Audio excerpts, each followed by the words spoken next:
Welcome everyone to the Japan Business Show. My name is Eric A. Horner, and today I want to talk about the 10 business manners you should know when going to do business with Japan. Number 1.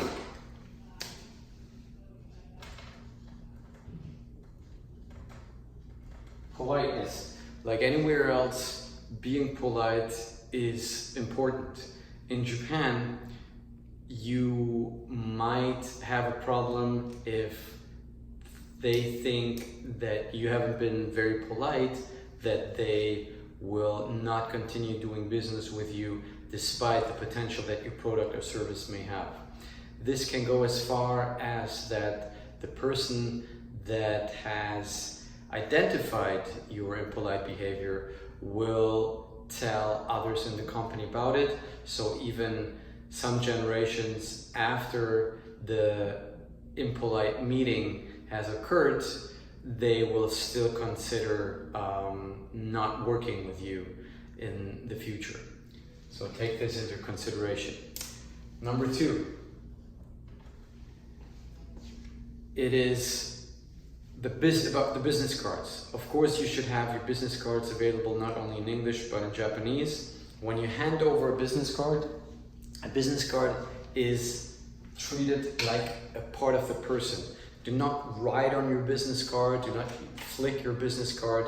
When you receive a business card, always receive it with both hands, and then also give your own business cards with 2 hands. This is very important since it shows the respect that you have for the other person. It is not just a piece of information, but it is it's a tool to identify the rank of the other person, and it is always treated with respect. This is a very important part of Japanese business culture.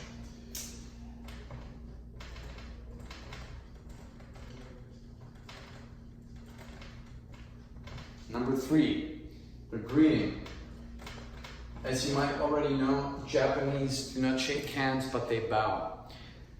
When you go into a Japanese business meeting or when you meet a Japanese business partner, try to approach him and wait for his reaction.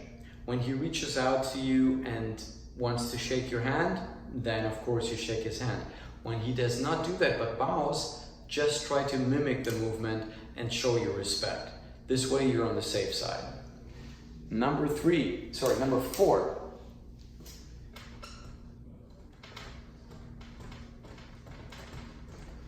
The outfit.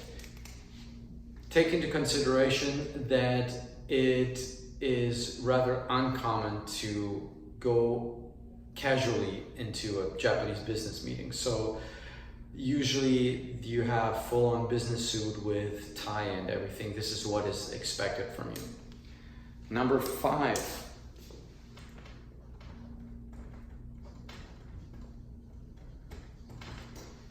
Show interest in what the other party or your Japanese business partner has to say, and of course in his person as well, but focus mainly on the business side. The private talk is more for after the meeting, at a business dinner and so on. Also, when in a meeting, try to take notes. This is very well appreciated by your Japanese business partner. You will see Japanese business partners always take notes or have their notebooks with them ready to write down whatever information they can receive. If you show the same interest by taking notes, this will lead to a successful business relationship. Number 6.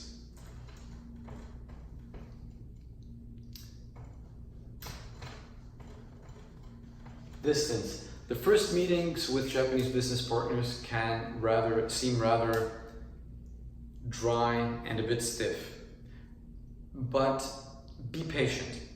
It is because they need to get to know you. They need to see if this will be a long-term relationship or not. Before that, they will not invest too much in showing any emotion or any very positive attitude towards you. Of course, this doesn't mean that they're not polite and respectful, but you will definitely feel the distance.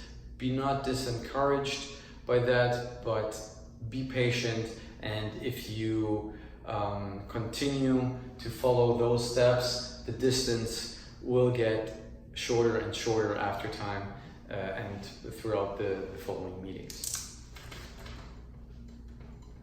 Number 7 is time for preparation.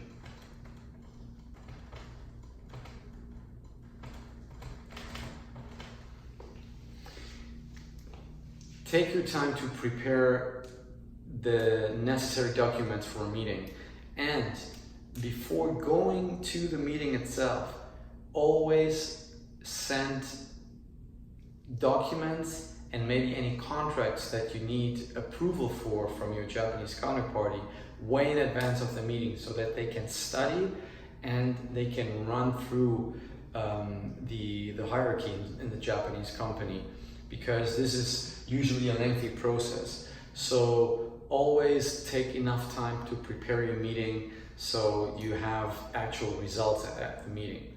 One important point also, a meeting itself is used much more for message delivery and for reporting than for decision making or negotiation. Always take that in mind, take that into account when going into a Japanese meeting or in a meeting with Japanese business partners. Number 8. There will be a lot of unknown rules for you in Japan. That is okay. If there are unknown rules or you think there might be some, just wait. For example, if you go into a meeting room and you don't really know where to sit, wait, and somebody will take care of that and will let you know where you should sit. Don't worry about that. This way you can avoid any mistakes. This is the best way to approach it. Just wait and look for someone, your contact person, give him a look as if, where should I sit or what should I do? And that will guide you to avoid any mistakes. Number 9.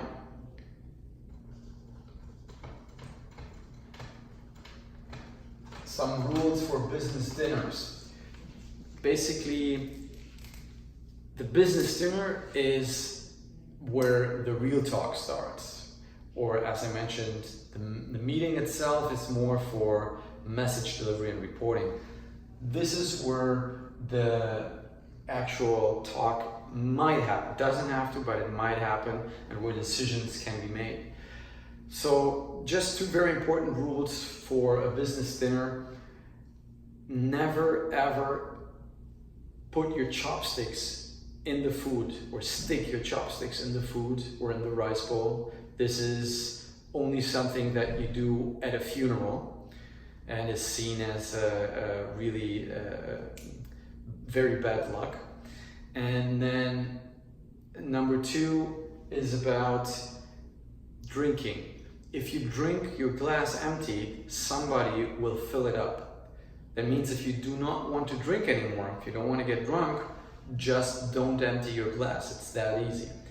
On the other hand, if you see an empty glass and if you refill it with a bottle of beer or sake or whatever might be at the business dinner, then they will feel, they will very, very much appreciate that, because that's part of Japanese business, drinking, and food culture as well. Number 10 is reliability.